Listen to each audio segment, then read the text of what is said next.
Nepangkeun abdi Igong alias si Bedegong tea, abdi Atep, abdi Dodo, abdi Duki, wilujeng nongton.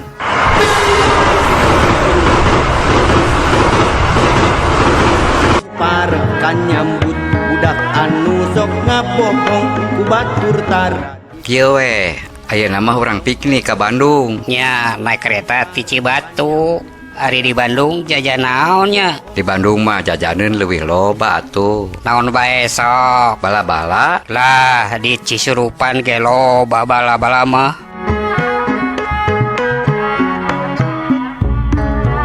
Duh puntennya abdi mah ke nyusul ti pengker dolakna dianggon harik Saigon ka banyu resmi. Ieu we ongkos kana angkot ti abdi opataneun. Ih, nuhun Cep Duki.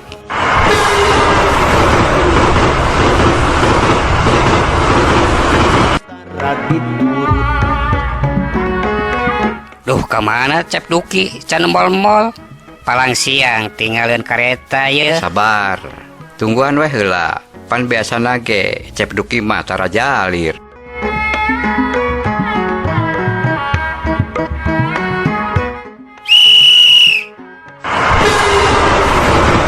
Duhnya Cep Duing ge keburu berangkat. ngabohong ku batur tara diturut. Oyong-oyong bangkong Tuh geuning Cep Duki. budak anu Karetana ge tos berangkat Cep. Duh hapunten telat. Ngadak-ngadak ban bocor. Geus urang jarajan we ayeuna mah. Asik. Jajan naon? Urang jajan bala-bala we. Muhun ke di jalan upami lapar urang jajan soto ayam.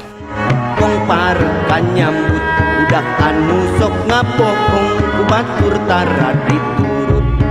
Oyong-oyong bangkong Raos bala-bala teh mang. Ih, kantenan we, bala-bala Cisurupan. Sabarahaeun mang? Bala-bala 20 ribuan Cep. Mangga ieu artosna. Duh, meni ageng-ageng teuing artosna. Ah, eta mah artos alit mang, pamisa ageng panto. Eta ageng. Ah, aya-aya wae sin Cep mah hehehe.